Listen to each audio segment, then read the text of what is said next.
आज की वीडियो में हम लोग देखने वाले हैं may I ask for one final thing का सेकेंड एपिसोड। और इस एपिसोड को शुरू करने से पहले मैं आप लोगों को लास्ट एपिसोड का छोटा सा रिकैप दे देना चाहता हूँ। जैसा कि हमने लास्ट एपिसोड में देखा था, स्कारलेट को इन दोनों की बातों को सुनकर काफी गुस्सा आता है और यहाँ पे सभी लोगों की धुलाई कर देती है। और धुलाई होने के तुरंत बाद ही यहाँ पे प्रिंस जूलियस और लियो की एंट्री होती है। और लियो यहाँ पे स्कारलेट का भाई है और यहाँ की हालत देखकर ये दोनों स्कारलेट से पूछते हैं कि तुमने इन लोगों की हालत ऐसी क्यों की है। तो यहाँ पे स्कारलेट पहले तो उन दोनों को अपनी वजह बताने से मना कर रही होती है, लेकिन यहाँ पे प्रिंस जूलियस उसे थोड़ा सा फोर्स करते हैं तो उसे यहाँ पे गुस्सा आ जाता है और यहाँ पे गुस्से में कह देती है कि मुझे ये लोग अपनी बातों से परेशान कर रहे थे, इसी वजह से मैंने इन सब की धुलाई कर दी। तो ये चीज़ सुनते ही प्रिंस जूलियस की हंसी निकल जाती है और यहाँ पे लियो भाई की हालत खराब होने लगती है, क्योंकि उसे यहाँ पे डर लग रहा होता है कि अगर उसके पेरेंट्स को ये वाली बात पता लगेगी तो वो किस तरीके से उन लोगों को मनाएगा। तो लियो को डरता हुआ देखकर प्रिंस जूलियस उसे समझाते हैं कि तुम्हें यहाँ पे घबराने की ज़रूरत नहीं है। तुम यहाँ पे सोचो, जब स्कारलेट ने ऐसा किया है उसे यहाँ पे डर नहीं लग रहा, तो तुम्हें तो यहाँ पे डरना नहीं चाहिए। तो ये चीज़ सुनकर लियो भाई को थोड़ी सी हिम्मत आती है, लेकिन तभी स्कारलेट को यहाँ पे ऐसा महसूस होता है कि उसे यहाँ पे चक्कर आ रहा है और वो तभी वहाँ पे बेहोश हो जाती है। तो ये चीज़ देखकर वो दोनों तरह से घबरा जाते हैं और उसे संभालते हैं। और कुछ दिनों बाद स्कारलेट की आँख खुलती है, जहाँ पर वो देखती है कि उसके ऊपर एक मेड बैठी है जो कि चाकू से उसे मारने वाली है। तो ये चीज़ देखते ही स्कारलेट सबसे पहले उसे एक मुक्का जड़ती है, जिसकी वजह से वो दीवार में जाके धंस जाती है। तो ये आवाज़ सुनकर लियो फटाफट उसके कमरे में आता है और उसे पूछता है कि क्या हुआ, यहाँ पे क्या हो रहा है। और वो जैसे ही इतना पूछता है तभी उसकी नज़र पड़ती है मेड के ऊपर, जहाँ पे वो देखता है कि मेड दीवार के अंदर धंसी हुई है। और ये चीज़ देखकर वो थोड़ा सा टेंशन में आता है और उससे कहता है कि मुझे यहाँ पे समझ में नहीं आ रहा कि तुम 3 दिनों के बाद उठी हो और उठने के तुरंत बाद ही तुमने मेड की हालत ऐसी कर दी। और तुमने की तो की, मुझे इस बात से फ़र्क नहीं पड़ता। मुझे इस बात पे सबसे ज़्यादा गुस्सा आ रहा है कि तुमने अपने आप को इतना ज़्यादा फ़ोर्स किया, जिसकी वजह से तुम्हारी हालत ऐसी हो गई। तुम्हें पता नहीं है मैं तुम्हें लेकर कितना ज़्यादा चिंता में आ गया था।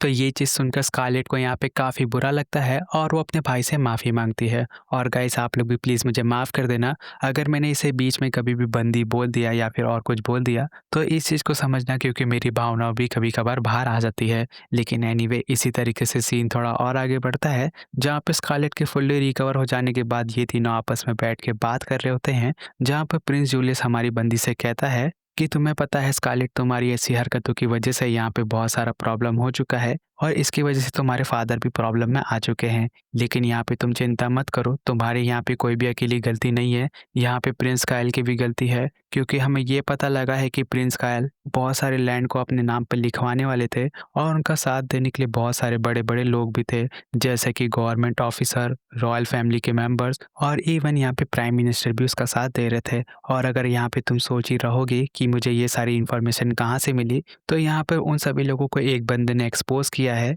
और ये सारी जानकारी मुझे बताई है। तो ये सारी बातों को सुनकर यहाँ पे हमारी बंदी सारी चीज़ों को समझती है और अपनी हरकतों के लिए माफ़ी मांगती है और उनसे पूछती है कि उनकी हरकतों की वजह से क्या उसे पनिशमेंट मिल सकता है। तो ये चीज़ सुनकर प्रिंस जूलियस उससे कहते हैं कि नहीं, तुम्हें यहाँ पे कोई भी पनिशमेंट नहीं मिलेगा, क्योंकि हमने ऑलरेडी सारी चीज़ों को हैंडल कर लिया है। लेकिन यहाँ पे एक छोटी सी गड़बड़ ये हो चुकी है, लोग तुम्हारी हरकतों की वजह से तुम्हें नापसंद करने लगे हैं और उन लोगों ने तुम्हें एक नया नाम दिया है, ब्लड स्टैंडिंग लेडी।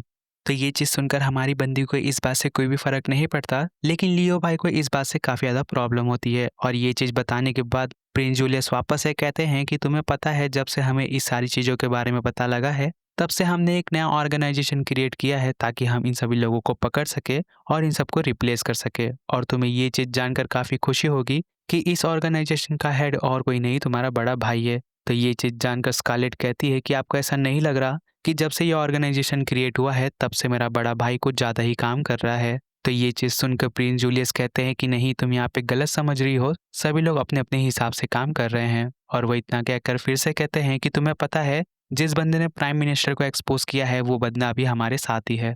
और वो इतना कहकर उस बंदे को अंदर बुलाते हैं, जिसका कि नाम होता है सीगर्ड। और ये बंदा और कोई नहीं, प्रिंस कायल के साथ रहता है उनका बॉडीगार्ड बन के। और स्कारलेट को तब तक नहीं पता रहता है कि यही बंदा एक सीक्रेट एजेंट है और वह ये चीज़ देखकर काफ़ी इम्प्रेस होती है। लेकिन यहाँ पर इस बंदे की हालत बहुत ज़्यादा ख़राब रहती है और उसे यहाँ पे डर लग रहा होता है कि कहीं स्कारलेट उसके ऊपर गुस्सा ना हो, क्योंकि उसने स्कूल के अंदर प्रिंस कायल की बात सुनकर उसके साथ बहुत सारी गलत गलत चीज़ें की हैं उसके हिसाब से। और वो इन सारी चीज़ों के लिए यहाँ पे स्कारलेट से माफ़ी मांग रहा रहता है। लेकिन यहाँ पे स्कारलेट को पता रहता है कि उसने यहाँ पे कभी भी उसके साथ कोई भी गलत चीज़ नहीं की है, लेकिन वो उसके साथ थोड़ी बहुत मस्ती करती है और उसे मारने की भी कोशिश करती है, लेकिन ऑफ कोर्स वो उसे नहीं मारती है और वो उससे कहती है कि मुझे पता है कि तुमने कभी भी मेरे साथ कुछ भी नहीं किया, तो मैं यहाँ पे तुमसे बिल्कुल भी गुस्सा नहीं हूँ। और वो इतना कहकर रूम से बाहर चली जाती है और रूम से बाहर जाते ही वो यहाँ पे सोच रही होती है कि उसकी फ्रेंड्स यहाँ पे ज़रूर चिंता में होंगी, क्योंकि जब से वो पार्टी वाला सीन हुआ है तब से लेकर अब तक वो स्कूल नहीं गई है और इस वजह से उसकी सारी फ्रेंड्स यहाँ पे चिंता में होंगी। तो वो जितना जल्दी हो सके अपनी सारी फ्रेंड्स को अपनी सारी बात बता दे। और वो इतना सोचते हुए यहाँ पे खुश भी हो रही रहती है, क्योंकि उसे यहाँ पे पता लग चुका रहता है कि सगाई टूटने के बाद अब वो यहाँ पे फ्री है, अब वो जैसे चाहे वैसे रह सकती है। लेकिन तभी उसे यहाँ पे पता लगता है कि जिस मेड ने उसे मारने की कोशिश की है, उन सभी लोगों ने उसे पकड़ के एक जगह पे रखा है। तो ये चीज़ जानकर स्कारलेट उस मेड से मिलने के लिए जाती है, लेकिन उसे पता लगता है कि वो मेड अपने आप को बचा ली है और उसी घर में एक अजीब-सा जानवर भी है। और ये चीज़ देखकर स्कारलेट काफ़ी हैरान होती है, लेकिन तभी वो जानवर उसके ऊपर अटैक कर देता है, लेकिन स्कारलेट अपने आप को बचाती है और उस जानवर से कहती है कि देखो, अगर तुमने मेरे साथ लड़ाई करनी है तो तुम अपने ह्यूमन फॉर्म में आ जाओ, क्योंकि मुझे जानवरों के ऊपर हाथ उठाना बिल्कुल भी अच्छा नहीं लगता।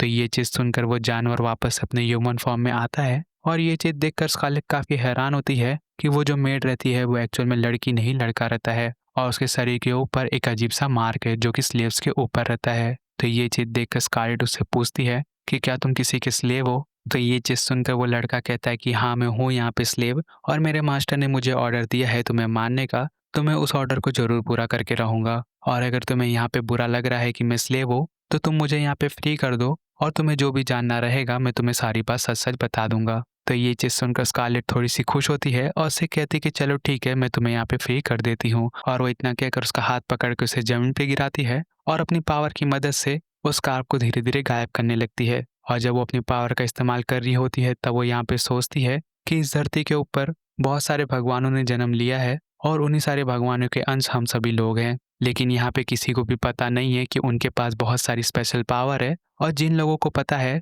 वो लोग जानते हैं कि इस पावर का किस तरीके से इस्तेमाल करना है, और ऐसे लोग बहुत ही कम लोग हैं जिनको कि पता है कि उनके पास पावर है, जिनमें से एक मैं भी हूँ। और मुझे भी पता है कि मेरे पास कौन से भगवान की पावर है, मेरे पास टाइम ऑफ गॉड की पावर है, जिसका कि मतलब ये है कि मैं इस पावर का कभी भी इस्तेमाल कर सकती हूँ। लेकिन यहाँ पे एक छोटी सी दिक्कत ये है कि अगर मैं इस पावर का ज़्यादा इस्तेमाल करूँगी तो मुझे इस चीज़ से काफ़ी ज़्यादा खतरा हो सकता है, और इस चीज़ को हम सभी लोगों ने कुछ देर पहले ही देख लिया है। और वो इतना सोचते-सोचते उसके बॉडी को फुल्ली रिकवर कर देती है और वो मार्क वहाँ से गायब हो जाता है। तो ये चीज़ देखकर वो लड़का काफ़ी खुश होता है, लेकिन स्कारलेट उससे कहती है कि तुम यहाँ पे ज़्यादा खुश मत हो, मैंने उस मार्क को पूरी तरीके से नहीं हटाया है, बस मैंने तुम्हारी बॉडी को फुल्ली रिकवर कर दिया है, जैसा कि वो मार्क से पहले था। लेकिन ये सारी चीज़ों को छोड़ो, तुमने मुझसे कहा था कि अगर मैं इस मार्क को हटा दूँगी, तो तुम मुझे सारी बात बताओगी जो भी मुझे जानना होगा। तो ये चीज़ सुनकर वो बंदा सबसे पहले स्कारलेट को अपना नाम बताता है नाना के, और फिर वो उसके सारे सवालों का जवाब देता है। वो उससे कहता है कि तुम्हें पता है,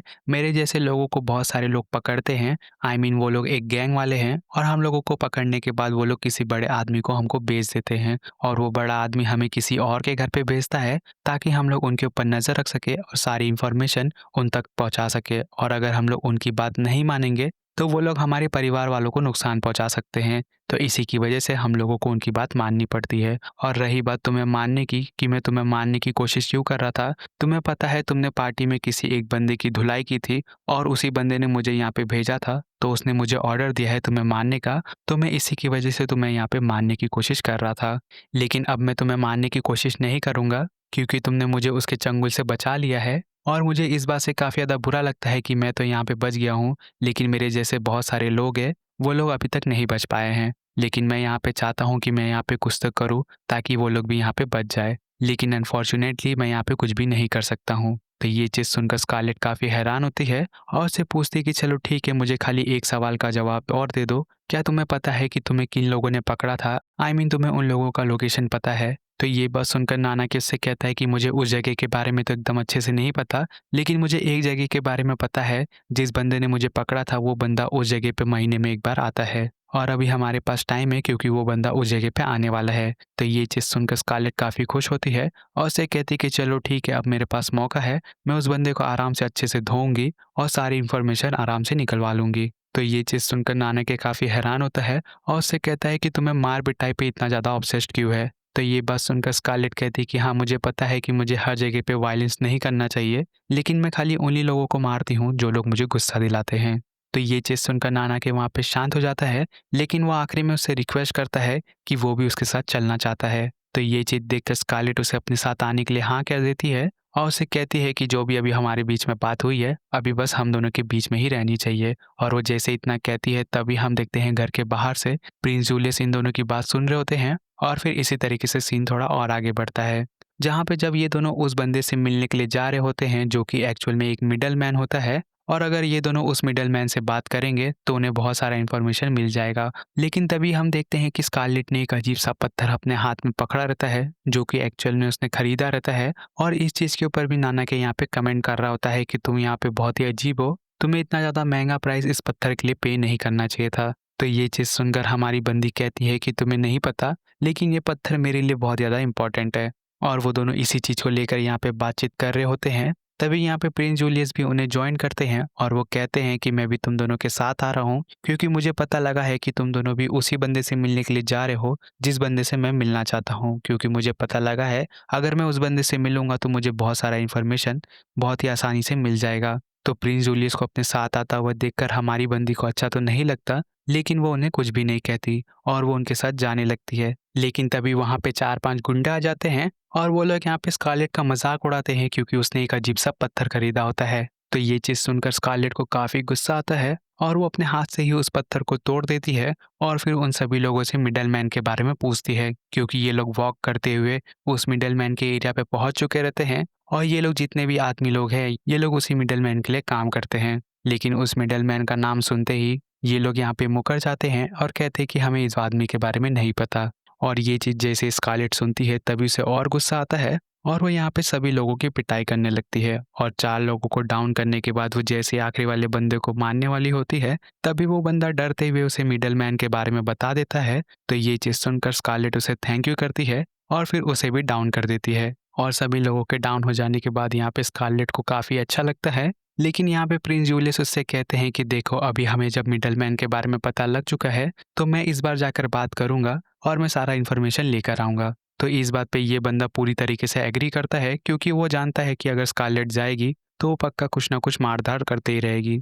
तो इसी चीज़ को ध्यान में रखते हुए ये लोग उस जगह पे पहुँचते हैं जहाँ पे प्रिंस स्कारलेट उसके साथ बात करने के लिए जाते हैं और थोड़ी देर मिडलमैन से बात करने के बाद वो सारी इन्फॉर्मेशन लेकर आते हैं। लेकिन उनके बाहर आते ही स्कारलेट उनसे पूछती है कि आपने उसके साथ किस तरीके से बात की? क्या आपने उसका हाथ-पैर तोड़ा या फिर कुछ और किया? तो प्रिंस स्कारलेट कहते हैं कि नहीं, मैंने ऐसा कुछ भी नहीं किया। मैंने उससे शांति से पूछा कि मुझे तुम्हारे बारे में सब पता है और मुझे जो भी जानना है तुम शांति से बता दो, तो हम दोनों के लिए अच्छा होगा। तो ये चीज़ सुनकर उस बंदे ने सारा इन्फॉर्मेशन मुझे दे दिया और अभी हम लोग उस जगह पे जा रहे हैं और ये लोग वहाँ से जाने लगते हैं। लेकिन जाते हुए वो लोग नाना के से पूछते हैं कि हमें ये सारी लोकेशन कहाँ पे मिलेगी? तो नाना के उनसे कहता है कि तुम लोग एकदम सही बंदे से पूछ रहे हो क्योंकि मुझे इस जगह के बारे में एकदम अच्छे से पता है। और वो इतना कहकर उन दोनों को उस जगह पे लेकर जाने लगता है और फिर यहाँ पे ये वाला एपिसोड फाइनली खत्म हो जाता है।